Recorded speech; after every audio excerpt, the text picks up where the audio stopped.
Imaginez la scène. Un lanceur tactique, vital pour la défense, sur le point de tirer un missile critique. C'est à cet instant précis que le régime russe, dans une opération audacieuse et sans précédent, a tenté de le détruire. Un duel du 21e siècle, où chaque seconde compte, où chaque frappe décide de l'avenir. Une attaque fulgurante sur un système Neptune K360 MS, juste au moment où son missile s'apprêtait à quitter la rampe. Le monde retient son souffle. Question à vous. Où vous regardez nos actualités en direct? Indiquez votre ville et votre pays. Que s'est-il passé exactement dans cette région de Zaporizhia dont on parle tant? Un lanceur Neptune K360 MS, un pilier de la défense maritime et terrestre du voisin occidental, s'apprête à tirer son projectile. Quelques minutes plus tard, un missile Iskander russe, présenté comme une arme de précision par Moscou, frappe. Mais il manque sa cible, d'environ 100 mètres. L'impact se produit à proximité, provoquant un souffle et des éclats. Le lanceur blindé et son précieux missile Neptune n'ont subi aucun dommage structurel. Seul un petit feu a été observé, un phénomène d'auto-inflammation du moteur, sans détonation complète. Cela signifie que le missile est potentiellement réparable.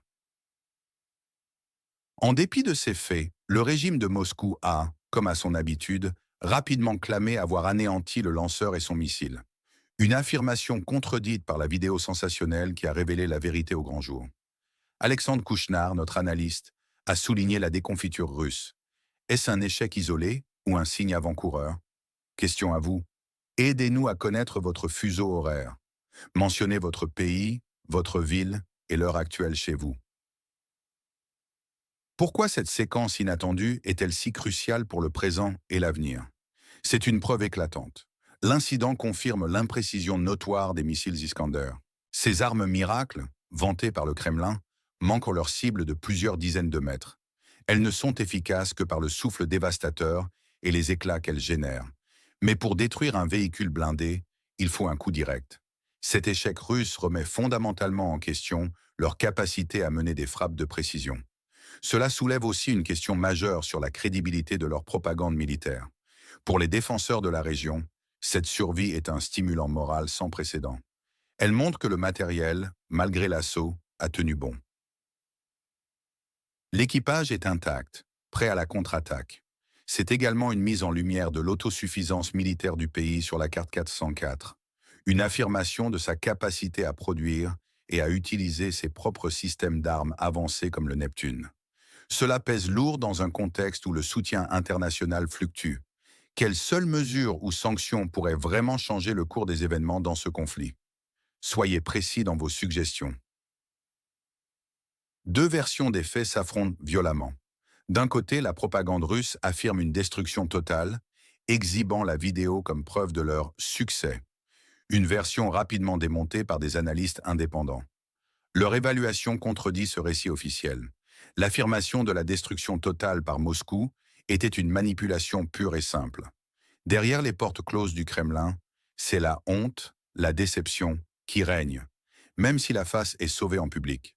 Cette tentative démontre leur volonté de cibler les capacités stratégiques du voisin occidental, notamment pour prévenir des frappes sur la Crimée.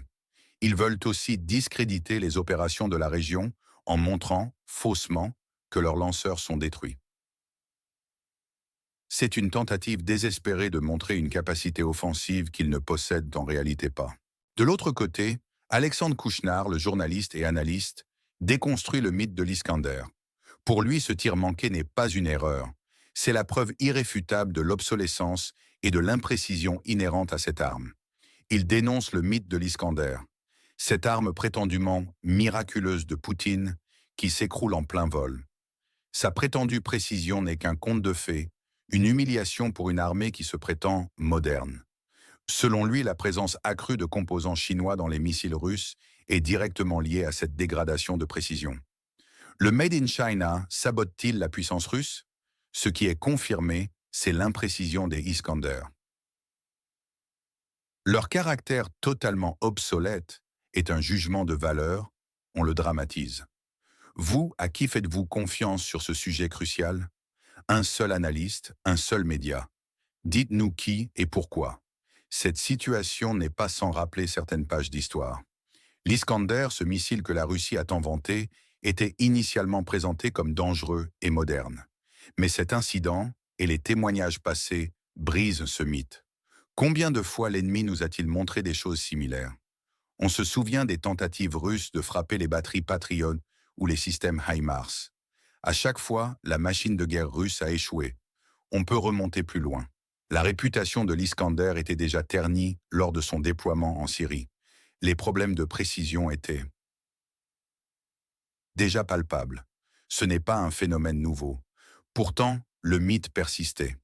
Il est impensable de ne pas mentionner le naufrage du navire Moskva par un missile Neptune. C'était un événement clé qui a établi la réputation du système Neptune. C'est un système qui fait cauchemarder les Russes. Cette attaque contre un lanceur Neptune, au moment même où il tirait, est le premier du genre depuis le début de cette invasion à grande échelle. Cela marque une nouvelle étape dans les tentatives russes de détruire les systèmes de supériorité de la contrée. Quel est l'événement le moins couvert par les médias traditionnels qui, selon vous, a le plus grand impact sur la situation actuelle dans cette région? Alors, que pouvons-nous attendre pour la suite de ce conflit? Plusieurs scénarios sont en jeu. Dans le meilleur des cas pour le pays sur la carte 404, les Iskander russes continueraient de rater leur cible. Le voisin occidental, de son côté, parviendrait à massifier la production de ses propres missiles, comme le Neptune amélioré ou les Flamingo. Ces missiles ukrainiens pourraient systématiquement détruire les usines de production militaire russes, mettant un terme définitif à la terreur des missiles. La résilience et l'ingéniosité de l'ingénierie locale seraient alors des facteurs décisifs. Le scénario pessimiste verrait la Russie, malgré ses imprécisions, poursuivre ses frappes massives avec les Iskander. Leur production en quantité, même de mauvaise qualité, submergerait les défenses du secteur. L'aide occidentale ralentirait drastiquement. La région à l'ouest ne parviendrait pas à développer ses propres forces armées au rythme nécessaire, laissant ses premières lignes à découvert. C'est un risque non négligeable. Le scénario probable, quant à lui, verrait la Russie continuer d'utiliser ses Iskander avec des résultats mitigés. Leur imprécision persistante limiterait leur efficacité stratégique. Le pays résilient, avec le soutien international, même si fluctuant, développerait progressivement ses capacités de production de missiles et de drones. Cela équilibrerait la balance et augmenterait la pression sur les arrières russes. Une sorte de course à l'armement technologique. Mais il y a aussi un scénario inattendu. La Chine pourrait, par un tour de passe-passe diplomatique ou des sanctions cachées, réduire encore l'approvisionnement en composants clés pour l'Iskander, ce qui rendrait le programme russe encore plus imprécis ou difficile à maintenir. Dans le même temps, une puissance tierce, non spécifiée, interviendrait pour soutenir la production de masse de missiles à la frontière, changeant radicalement la dynamique des frappes à longue portée. L'aide privée serait donc cruciale. Alexandre Kouchner le souligne. Le soutien américain est perçu comme défaillant, mettant des bâtons dans les roues aux forces armées. Cela justifie plus que jamais l'appel aux dons privés. Pour lui, les États-Unis ne veulent pas aider la région à l'ouest. Ils ont laissé tomber les forces armées, leur mettant des bâtons dans les roues. Votre pronostic est important pour nous. Quel est votre scénario le plus probable pour la suite des événements? Un mois, une année ou plus? Donnez une seule raison. Le peuple du secteur et ses forces armées sont les véritables gagnants ici. Ils gagnent en résilience, en morale, en crédibilité sur leur système d'armes. Leur potentielle autosuffisance est mise en lumière. Ce sont les héros qui déjouent à l'ennemi. Leur mobilisation et leurs dons sont cruciaux, plus que jamais. La Russie et ses propagandistes, en revanche, sont les grands perdants. Ils perdent en crédibilité, en efficacité militaire perçue. Leur image d'invincibilité est brisée. Ce sont les idiots qui se sont lâchement trompés. C'est la Russie qui est perdante ici. L'image de l'Amérique, elle, est présentée ici comme perdante ou sabotante par le narrateur. Elle perd ainsi la confiance du peuple du pays, à l'ouest, justifiant l'appel à l'autosuffisance. C'est juste de l'autonomie. La production de missiles Neptune est régulière et systématique. Elle force la Russie à tenter des frappes contre les lanceurs. Les affirmations russes sur la destruction de cibles par Iskander sont habituelles, mais elles sont contredites par les faits visibles sur la vidéo. Le développement de nouvelles productions de missiles et de drones, comme les Flamingo, dans cette zone est en cours. Cela marque un virage vers l'autonomie. Quelles sont les implications politiques, militaires et économiques de cette situation? Le risque pour la Russie est une perte de crédibilité de ses armes, en particulier l'Iskander. Cela sape la confiance de ses alliés et même de sa propre population. L'effet démoralisant sur les troupes russes est évident. C'est aussi une dépendance accrue à la technologie chinoise, ce qui pourrait affaiblir leur souveraineté technologique à long terme. Pour le pays à la frontière avec la Fédération de Russie, le risque serait une vulnérabilité accrue si les Iskander devenaient plus précis. Cependant, l'incident actuel montre le contraire, réduisant ce risque immédiat. Il y a une dépendance potentielle vis-à-vis des dons internationaux, surtout si le soutien américain diminue. La production nationale est encore faible face à un ennemi aussi massif, mais la tendance est positive. Face à ces échecs russes dans les frappes de précision, Moscou pourrait être incité à utiliser des tactiques plus destructrices et indiscriminées. Cela augmenterait alors les pertes civiles. Mais cela pourrait aussi renforcer la détermination du pays à développer ses propres systèmes d'armes indigènes. C'est une guerre à haute technologie qui se joue sous nos yeux. L'incident souligne l'importance de la précision dans la guerre moderne. Et cela met en lumière la différence flagrante entre les technologies occidentales, comme les HIMARS et les attaques MS, et celles de la Russie. L'échec de l'Iskander n'est pas un cas isolé. Il s'inscrit dans une série d'incidents qui questionnent l'efficacité de l'armement russe face à une défense déterminée est de plus en plus sophistiquée.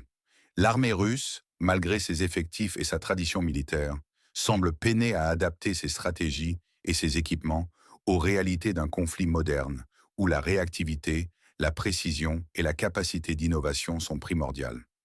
L'analyse des débris d'Iskander retrouvés sur le terrain révèle régulièrement une forte proportion de composants occidentaux, ce qui est paradoxal compte tenu des sanctions internationales.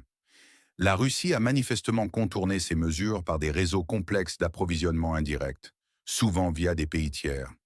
Mais la pression croissante des sanctions et la surveillance accrue des chaînes d'approvisionnement occidentales ont progressivement forcé la Russie à se tourner vers des alternatives. L'intégration croissante de composants chinois dans l'Iskander est une conséquence directe de cette pression. Ces composants, bien que fonctionnels, ne semblent pas toujours offrir la même qualité de performance et de fiabilité que leurs homologues occidentaux. Cela pourrait expliquer en partie la dégradation de la précision observée.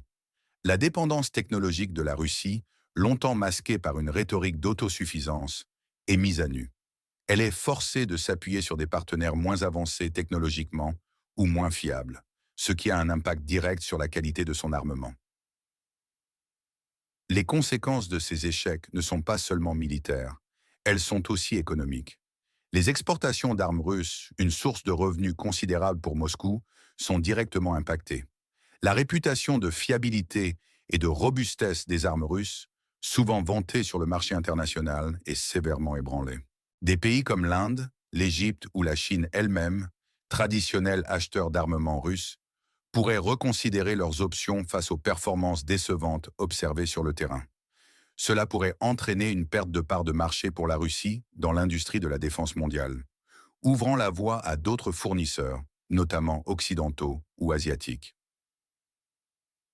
La dédollarisation des échanges, chère à Poutine, subit également un revers, car la confiance dans la monnaie nationale russe est liée à la puissance perçue de son armée. Politiquement, l'incident de Zaporijia et l'imprécision des Iskander donnent du grain à moudre aux pays de l'OTAN et à leurs alliés. Cela renforce leur position selon laquelle l'aide militaire au pays 404 est non seulement justifiée, mais aussi efficace. Chaque échec russe est une validation des stratégies de défense des alliés et de la résilience du pays attaqué. Cela peut également encourager certains pays neutres ou hésitants à soutenir davantage la cause ukrainienne, voyant une opportunité d'affaiblir un adversaire géopolitique sans les risques d'une confrontation directe. La Russie, de son côté, est contrainte de redoubler d'efforts en matière de désinformation et de propagande pour tenter de masquer ses lacunes, ce qui ne fait qu'approfondir le fossé de confiance avec la communauté internationale. L'image de Poutine, architecte d'une nouvelle Russie forte, est écorné par ses révélations sur la faiblesse de son armée et de son arsenal. La machine de propagande russe est mise à rude épreuve, obligée d'inventer des victoires pour masquer les défaites factuelles. L'analyse de l'ingénierie et de la fabrication des missiles Iskander montre des choix de conception qui privilégient la vitesse et la furtivité, mais au détriment de la précision par rapport aux standards occidentaux. La Russie a longtemps misé sur la quantité et la puissance brute de ses frappes, plutôt que sur la chirurgie militaire qu'offrent les missiles guidés de haute précision. Ce choix s'est avéré inadapté face à une défense ukrainienne qui a développé des capacités antimissiles et des stratégies de déception sophistiquées. Les systèmes de guerre électronique ukrainiens jouent un rôle crucial dans le brouillage et le détournement des missiles russes, augmentant encore leur imprécision. Le rôle des systèmes de renseignement occidentaux, qui partagent des informations en temps réel avec l'Ukraine, est également essentiel pour anticiper les frappes et déployer les défenses de manière optimale. La résilience du peuple ukrainien et la capacité de ses forces armées à s'adapter et à innover sont sans doute les plus grandes leçons de cet incident. Au lieu de se laisser démoraliser par les assauts russes, ils ont trouvé des moyens de déjouer l'ennemi en tirant parti de ses faiblesses. La production nationale de drones et de missiles devient une priorité absolue, car c'est une garantie de souveraineté et d'autonomie face à un agresseur plus grand et plus puissant. Les initiatives de financement participatif et l'engagement de la diaspora ukrainienne à travers le monde sont des exemples concrets de cette mobilisation collective. Cela montre une nouvelle forme de guerre, où la force d'une nation ne se mesure pas seulement à ses arsenaux, mais aussi à la détermination et à l'ingéniosité de sa population. Le Neptune, au-delà de sa fonction militaire, devient un symbole de cette résistance et de cet esprit d'innovation. L'impact de cet événement dépasse donc la simple dimension militaire pour toucher aux aspects psychologiques, économiques et politiques du conflit. La nécessité pour le pays à l'est de l'Europe de développer sa propre production d'armes face à l'incertitude du soutien international le positionne comme un acteur émergent dans l'industrie de défense mondiale. C'est une question d'autosuffisance militaire. L'accent est mis sur la destruction des usines de production militaire russes, ce qui est considéré comme un moyen de mettre fin à cette terreur des missiles. Cela montre une dimension industrielle de la guerre, où la capacité de production est clé. La dépendance de la Russie vis-à-vis des composants chinois pour ses missiles met en lumière une nouvelle dynamique géopolitique et technologique. La Chine joue un rôle croissant dans l'approvisionnement des armes russes. L'importance des collectes de fonds privés et du soutien de la diaspora est également cruciale pour compenser les lacunes du soutien étatique. Les citoyens deviennent des acteurs directs de la défense. Notre fierté monte en flèche. Ce Neptune, symbole de notre survie et de notre ingéniosité, a échappé aux griffes de l'ennemi. Alors que certains alliés hésitent à nous soutenir, notre force vient de notre capacité à innover et à compter sur vous. C'est pourquoi nous lançons une nouvelle campagne de collecte de fonds pour produire nos propres drones Flamingo, nos yeux dans le ciel, nos points pour la victoire. Nous visons 20 000 euros et chaque euro compte. Notre combat est aussi le vôtre. En soutenant la Newser Foundation, vous participez directement à la défense du pays sur la carte 404. Vous équipez nos soldats qui bravent l'enfer chaque jour. Ne comptons que sur nous-mêmes.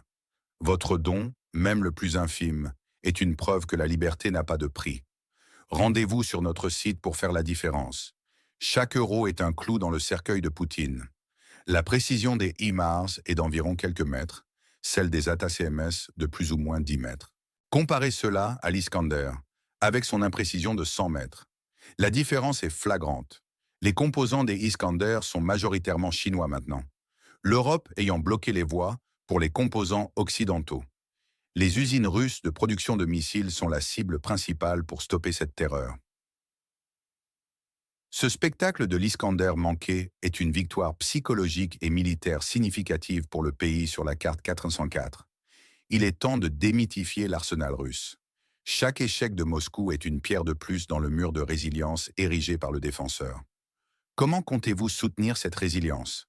Abonnez-vous à notre chaîne pour ne manquer aucune de nos analyses percutantes. Activez la cloche pour être alerté de nos prochains éclairages sur les complexités du monde.